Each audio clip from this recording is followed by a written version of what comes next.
Okay, welcome in to another edition of Beyond the Arc. He is Sam Quinn. I'm Bill Ryder.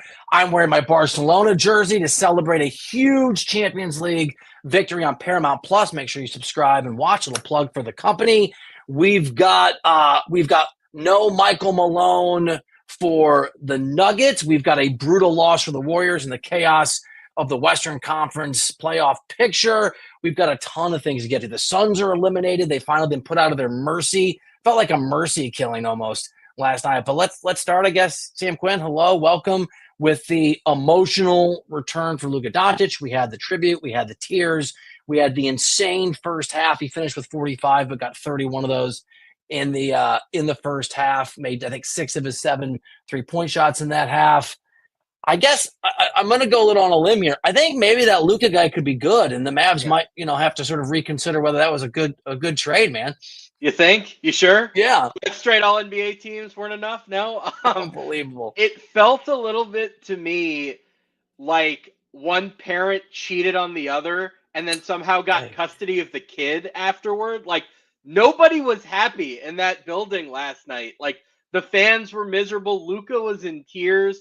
It was one of the strangest environments I think I've ever seen for any game. And I think he even said it after the game, where, like, after that video, he was thinking, oh, I'm not sure I can even play. And then he goes out and he hangs 45. It's like, it feels cathartic to me. It feels like, for him anyway, he's almost closing a chapter, and fittingly, it's right at the end of the regular season.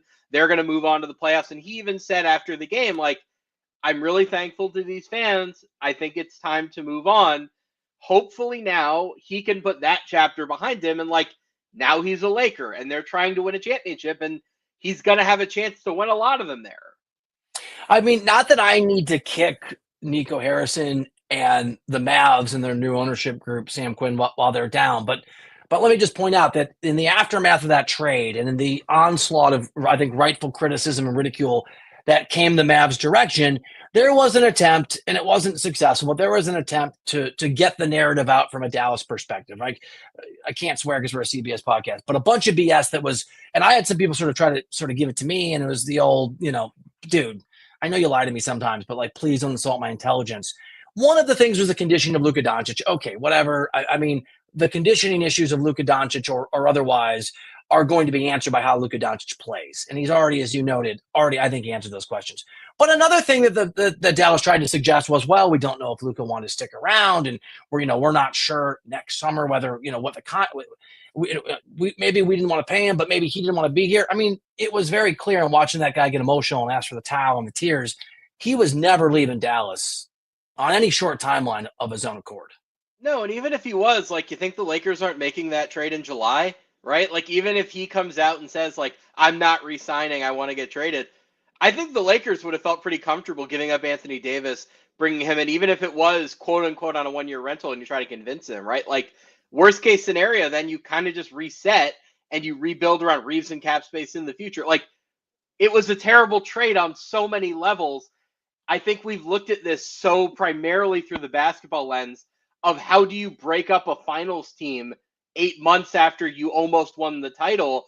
Last night was much more emotional. Like, how can you put a fan base through this, right? And, like, look, I know that ownership has doubled and tripled down on this. We assume they're going to try to run it back next year and see if you can make it work. I don't know, but, like, I mean, Kyrie, not a guaranteed even. I mean, he'll probably be back next year, but maybe not right. I mean, I don't. What does run it back look like if you don't have Kevin Durant? I mean, Kevin Durant's the name that's going to loom over all of this. But even if it's not Kevin Durant, like, maybe you trade for some lower end creator like a Colin Sexton or something, right? Like, just somebody to tide you over until maybe Kyrie comes back. I don't think that makes sense. I think the likeliest outcome here is that Kyrie misses either all of next season or enough of it that it knocks Dallas out of meaningful championship contention. But, like, they've clearly doubled and tripled down on this.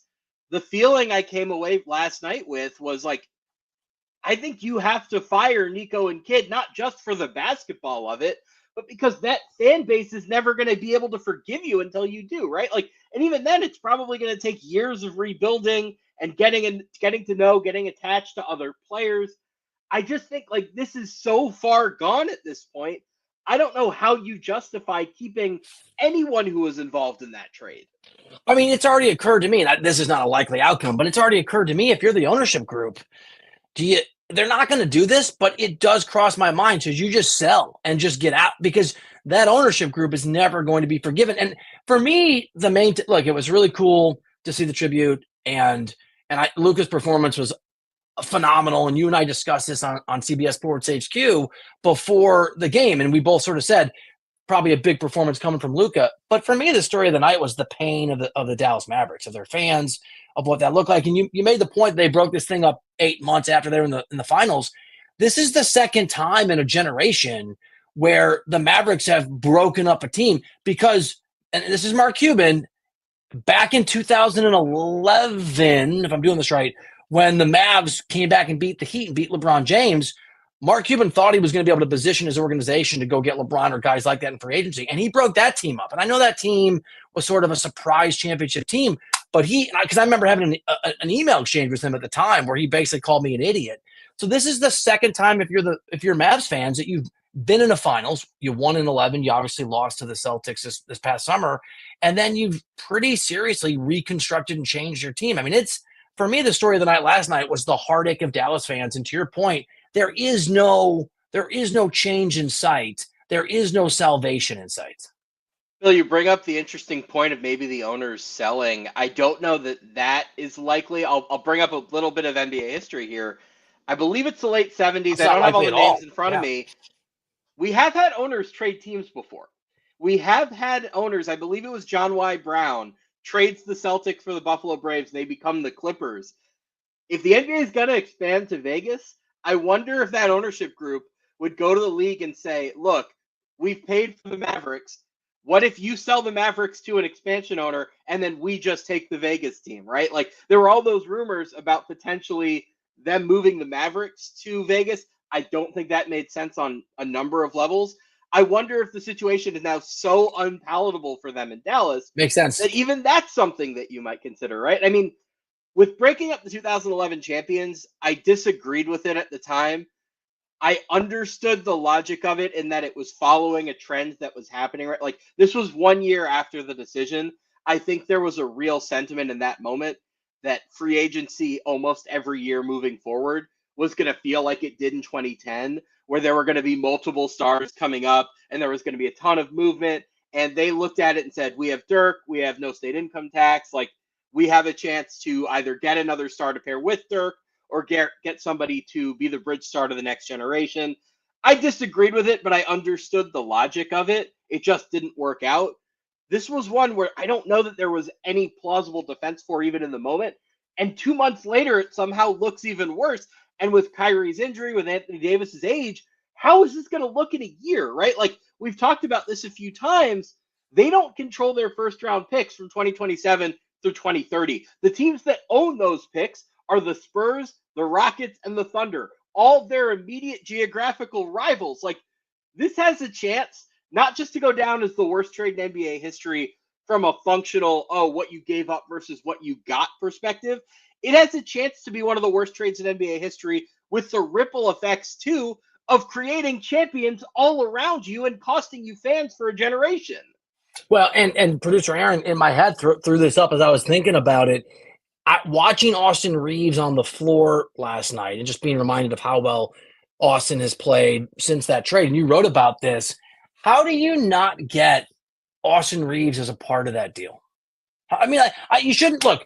We have litigated this so many times. There's not a question. It was a terrible trade. It's idiotic. It was handled poorly. They didn't get market value. They didn't shop. If you're going to trade Luka, shop him. We know all this stuff. But why not at least get more from the Lakers than you got? Something that you addressed at CBSSports.com. Yeah, I mean, look, if you look at the trade, I think there are three core regrets that either the Mavericks already have or they're going to have in the very near future. The first is that you just shouldn't have traded Luka. I think that's pretty straightforward.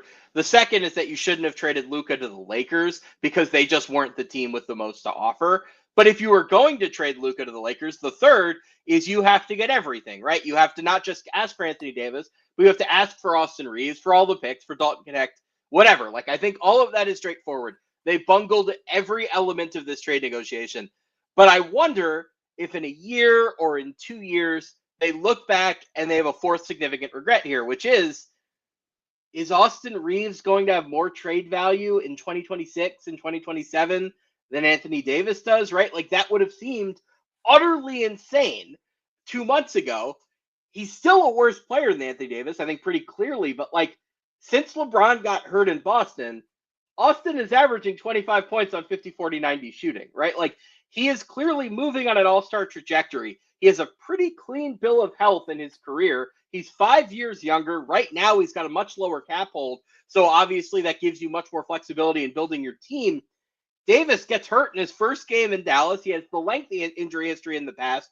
You got him for a win now window that Kyrie Irving's injury basically closed. I wonder if in a year or two they're looking at this and saying, man, we really wish we would have traded for Austin Reaves. Yeah, I mean, it's how many. Well, here's the good news, Mavs fans.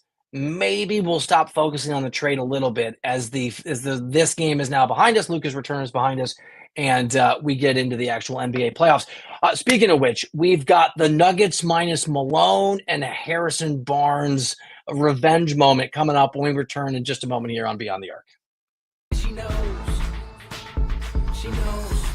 and I know she knows.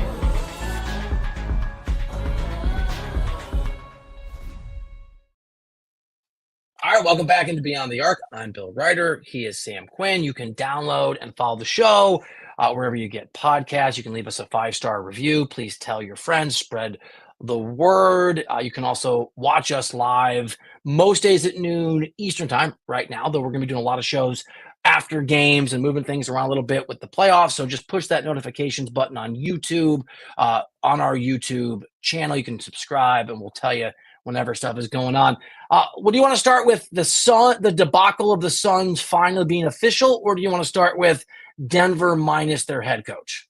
I feel like we have to talk about the team that has actual playoff implications right now, right? Like we got to save Phoenix because they're done. Let's talk about the important team. I mean, pretty big win for Denver last night, right? All things considered.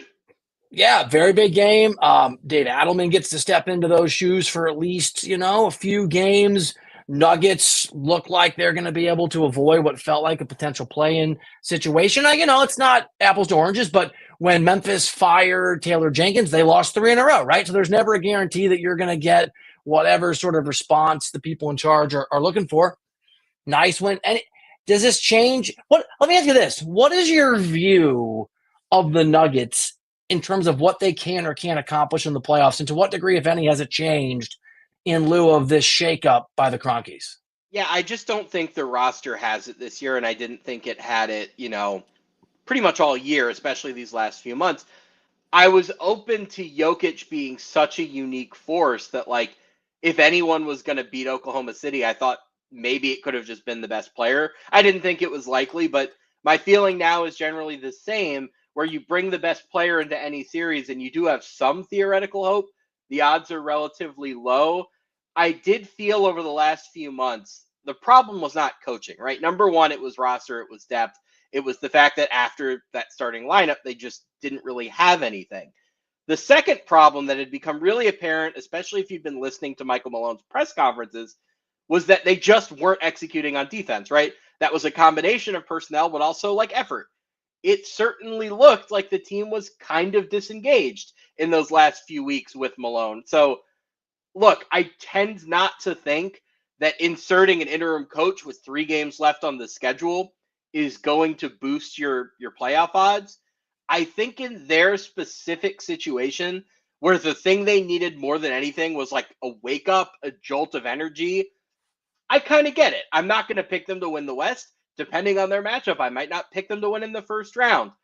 But I don't think the way they were playing, they had much of a chance to do anything in the playoffs. So this can't really hurt. And David Adelman had interviewed for so many head coaching jobs in the past that you do at least have to look at him as a serious candidate for the long-term job. So with that being the case, he's well regarded. He's well regarded. It's a little bit like it was in Memphis, where they thought they might have their replacement on staff.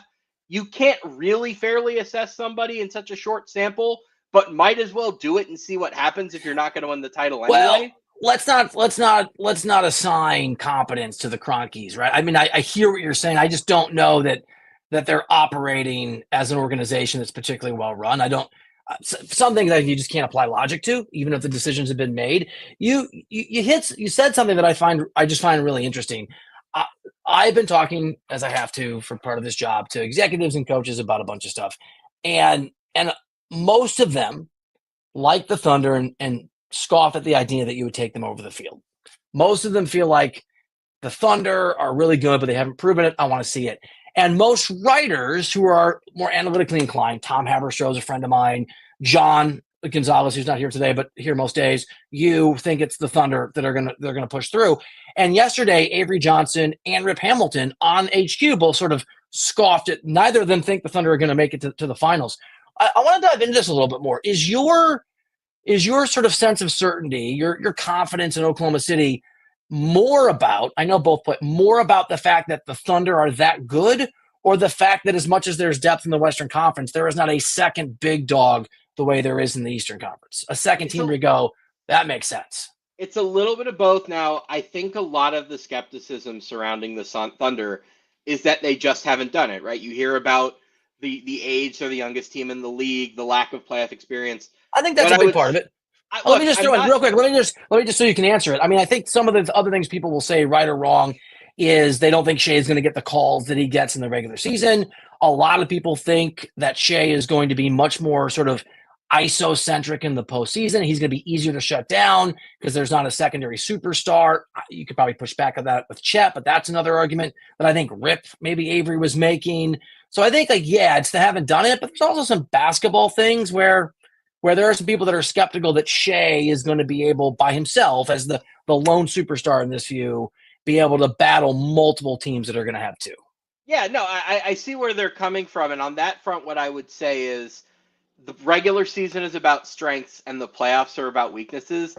The Thunder do not have a lot of weaknesses in the ways that they can construct their lineups, right? Like the big one, as you mentioned, is that lack of a secondary star, lack of a secondary shot creator. They still almost beat Dallas last year under those circumstances, where not only did you not have somebody you felt really confident to create shots, you missed a bunch of threes that you normally made, and you didn't have those exit valves elsewhere on the offense where, like, Isaiah Hartenstein is not a star shot creator. He's really valuable to have. With 4 seconds left on the shot clock, you can't generate something good. You can kind of throw it into him, and he'll put up his flip shot from the middle of the court that goes in like 80% of the time. So you have more. Jalen Williams is obviously better now than he was a year ago. Chet is getting better, he with the hip injury. I don't think offensively he's been quite as dynamic this year as he had been last year. I think as the playoffs progress, as he gets further and further away from the injury, you would hope that gets better. They have the ability to do just about anything defensively, right? Like they can play big, they can play small, they can dictate matchups in any way that they see fit. With the youth thing, the lack of experience thing, what I always say here is every team that won a championship started out without having won a championship, right? Like Michael Jordan had to win his first championship before he won but Jordan, I mean, okay, yes, but the Celtics didn't win a championship, and it took them, Sam, years in conference finals and failed finals to get over the hump. And Jordan had to go through not just that Celtics era, but that Pistons team that won back-to-back. So I hear you, but I don't know that being the 1 seed last year and losing to Dallas early-ish in the playoffs is the same level of test. Well, what about the 2015 Warriors, right? Like they made the playoffs twice, I guess. Like I think the exception is Yeah, there is. If you have an all-time, I mean, Steph Curry for me is the 5th best player, the 6th best player of all time, and LeBron has done some pretty unprecedented things. But even Jordan, I hear you, but I think Steph might be that might be less about a historical pattern, more about Steph Curry being a ridiculous anomaly. And that's fair, but what I would say is, look, I'm not going to say that Shai Gilgeous-Alexander is going to end up where Stephen Curry is. But at the time, we didn't think Stephen Curry was what Stephen Curry turned out to be. He was the MVP in 2015. Yeah, we didn't see it coming. We weren't looking at him as this all-time great yet. 10 years from now, we're probably going to be looking at Shai Gilgeous-Alexander differently historically than we are today. it's gonna happen eventually, or at least I think it is. The Thunder. I agree. Yeah, like I think we're gonna look back in 5-10 years and say Shai Gilgeous-Alexander is a Hall of Famer. He's at least a one-time, if not a multi-time MVP. He's one of the best guards ever. I don't know where exactly he'll fall on that hierarchy, but on the trajectory that he's on now, we're looking at something very special. And then you just look at the metrics, right? Like second best net rating of all time. They came into April with a chance to win 70 games. How many teams ever do that? I mean, 2. Look, if you're denying it, you're denying a body of work that's pretty historic in the regular season. And that's all fair. I will say this too about that Warriors team. I'm not taking anything away from them. They've won 4. They're amazing. They also had cracked the code on how basketball was supposed to be played, right? They understood the 3-point game and the math game in a way. I think this is the first year, if I saw this right, this is the first season that every team in the NBA has averaged more 3-point shots than that Warriors team you're referencing took that season. And so there was also just this sort of intellectual advantage where the Warriors cracked the code sooner than everybody else on how the game actually should be played, which was also an advantage. That's truth. I wonder if the Thunder are doing that defensively this year in the way that the Warriors were offensively. Like the Thunder, I mean, they're great defensively in just about every way, right? You look at any metric, they're going to be near the top of it. Yeah. I think the thing that they figured out that no other team has really done, at least that I've ever seen, is they're so stout at every position that they can play way more aggressively when it comes to turnovers. And if you look at all of the numbers, probably the most undervalued statistic in all of basketball is steals. And they blow the field away when it comes to steals. And they never turn the ball over either. So it's almost like they start every game with a 10-0, 12-0 lead because they're +7 in the turnover margin, right? Like, I wonder if they figured something out there, sort of like how the Warriors figured out the shooting stuff a decade ago. That's a very smart organization, right? Like, Sam Presti's been ahead of the curve on a lot of things. He was kind of the first team to really proactively trade your stars away before you absolutely had to get the max return, to kickstart a rebuild. He was ahead of the curve on the CBA. I think they're ahead of the curve on some on-court stuff as well. So, like, look, I understand skepticism when any team hasn't done it yet. And I do think the secondary shot creation thing, I'm not going to say that it's totally real, but I understand where that skepticism comes from. But personally, I just look at what they've done all year and say, man, nobody in the West has been close. I think the best argument, I think one of the better arguments for the Thunder historically, or the best comp for me, and this comes from some guys I've talked, might be last year's Celtics team, because, and this is not a shot at Jason Tatum or Jaylen Brown, but Jason Tatum's never going to win an MVP, and Jaylen Brown's really good, but he is not ever going to be in an MVP conversation. And that Celtics team was, I think, and they were historically amazing too. They weren't the same level, but if you sort of got into the numbers on teams that won championships, I mean, you have to kind of go to the 90s to be at some of the levels, the things they did, and they did it without two of the best. I mean, they don't have, maybe Tatum's a top 10. Tatum's fine, a top 10 player, but they don't have 2 top 5 players. That was a team about depth, and they could switch everything in defense. And Oklahoma City's kind of built like them, only I think Shai is better than both Tatum and Brown. I think he's the best player in those teams. With the new CBA the way that it is, I wonder if it's possible that we're moving into an era where, I don't want to say depth matters more than star power, but depth matters more than it ever has, right? Where, like, look, maybe Shai Gilgeous-Alexander goes into a series against the Lakers and he and Luka are a wash, right? If you take those two guys out and you rank the next 10 best players in the series, 7 or 8 of them are Thunder players. I don't know what you call a member of the Thunder, right? Like, are you a Thunder? Are you a Bolt? I don't know. Like, whatever. You're not a Bolt. You're a Thunder. I guess you're a lightning bolt, but whatever. Like, I do wonder if the era that we're in right now rewards depth in a way that we haven't quite appreciated yet. Where the Celtics didn't have, I think you probably could have said about Jason Tatum, and this year I think he's certainly been a top 5 player. But, like, at the time you would have said, at the time he's the 5th best player. He's been the 5th best player this year. Yeah. But I think you would have gone into last year's playoffs saying Tatum is like somewhere between 5 and 9, somewhere in that range. But they had 6 players who were in the top 50 or 60, and no team had ever really had that, at least not since maybe the 80s with the Lakers and the Celtics then. So I wonder if we just haven't quite caught up to where the league is going yet. But if in a year or two we look at teams like the Celtics and the Thunder and say, oh, that's the model, that's what you need to be. I mean, if that's true, then maybe Oklahoma City and Sam Presti is smart enough. This could be true. Maybe they've cracked the code on what the future is going to be the way the Warriors did in 2015. Maybe they just understood how to build a winner in the modern NBA before everybody else did. This is a really interesting conversation. We're going to keep it rolling. I do want to get into very quickly the Suns debacle, and then we'll do Team of the Night. We're going to do that. Sam Quinn, Bill Ryder, when we come back here on Beyond the Arc. The clock never stops. Relive the greatest moments with uninterrupted highlights and more. It's Gareth Bale! Ronaldo! Wonderful goal! On the UEFA Champions League channel. Streaming free. All right, welcome back into the show. Let me just say really quickly to our colleagues at Paramount Plus and CBS Sports, if you're watching on YouTube Live, which you can do, and we hope you'll do, and subscribe and push the notifications button. We just had a commercial for the Champions League channel, which is great. How about a little Barca in the highlights? All right. We don't need Real Madrid out there. I don't need Kylian Mbappe. Like, let's get some Barca. I know Sam doesn't even know what I'm talking about, but I just want to plug a little Barcelona. All right. Barca's good. Transition to a team that sucks. Those are the Phoenix Suns. It's all over but the shouting. They're officially eliminated. Obviously, Durant's not playing this year. I mean, ownership matters, and I don't know. I don't know where to start here. What a brutal season for Phoenix. I'll give you a couple of topics here. I just had a story go up on CBSSports.com. The 3 lessons that I learned from this Phoenix Suns debacle as far as building your roster goes. So I'll give you 3 options. Let me know which one you want to key in on. The first is about their offense and what went wrong there.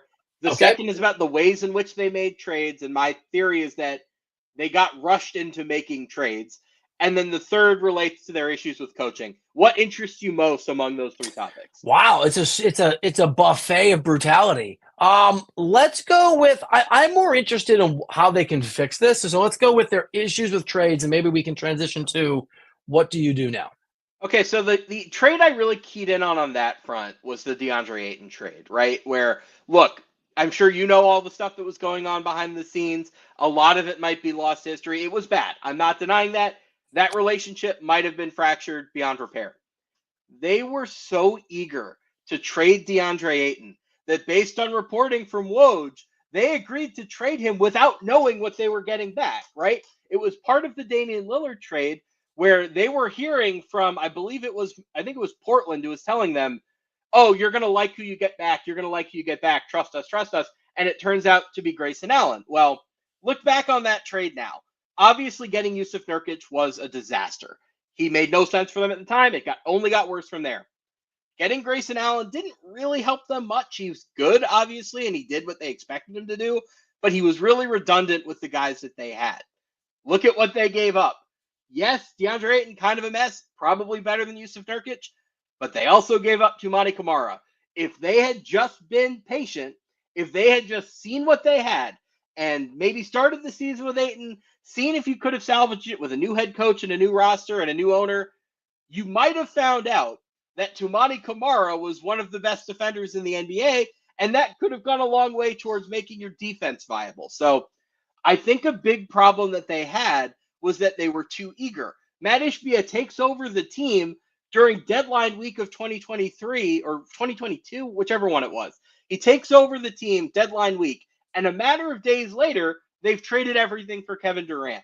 This year at the deadline, they're trying to get Jimmy Butler. They think we need to deconsolidate our picks so that we can both pay Miami and then pay somebody to take on Bradley Beal. 2 weeks before the deadline, they trade an unprotected 2031 pick to the Jazz for several bad picks coming back.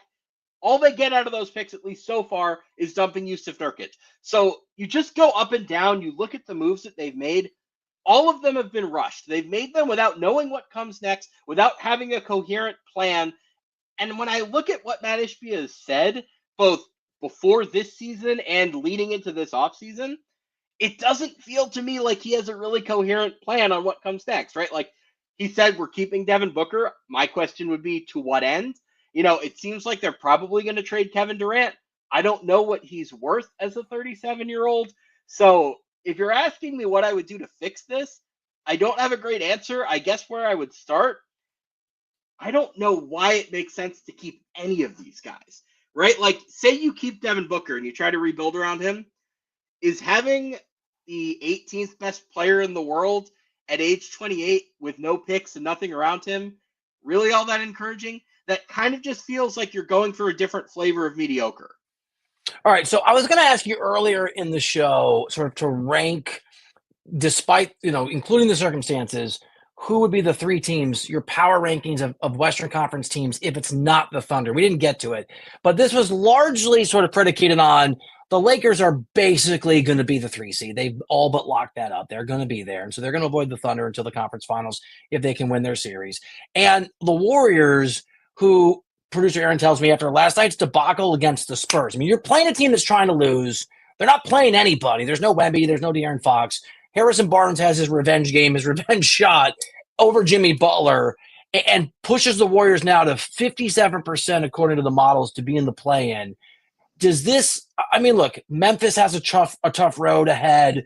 The Warriors don't have – I think they've got Portland – they do. They have Portland tomorrow, and then they've got the Clippers on Sunday. So I guess there's a world where they can win both of those games, and maybe Memphis loses to Houston and the Timberwolves.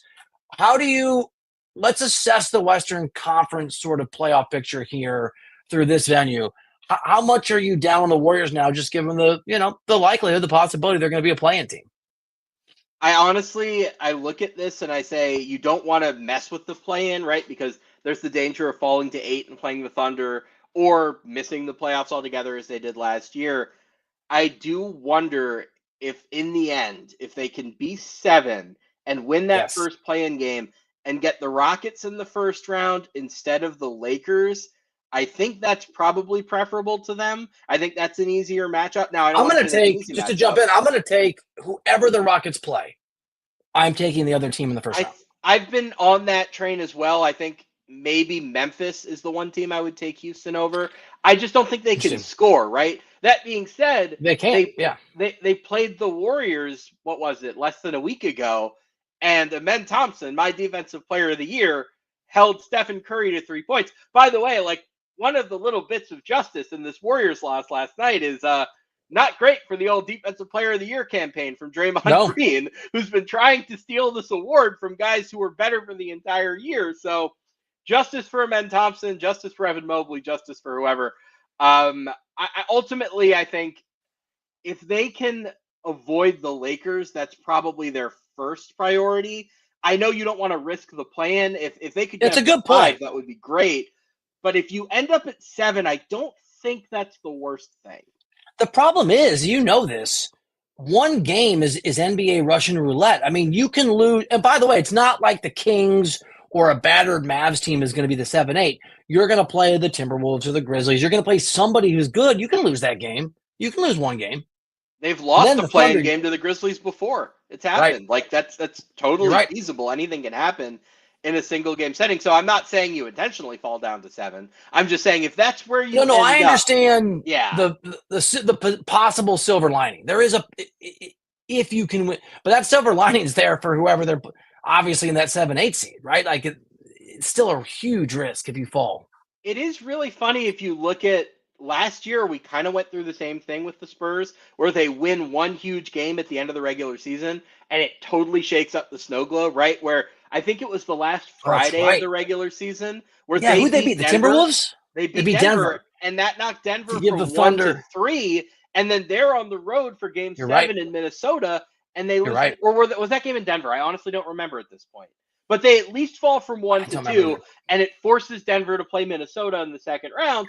And last year's West was so much about matchups where if that bracket had looked different, everything could have looked different. So the Spurs have just developed this weird habit for totally shaking up the West snow globe at the end of the regular season. So, I mean, this is a pretty significant loss for the Warriors. I think their preference certainly would have been to get to 4 or 5.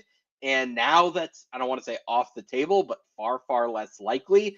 I will say the one advantage that they do have now, Memphis is the team in the danger zone because the Grizzlies have to play the Timberwolves and the Nuggets back-to-back tonight and tomorrow.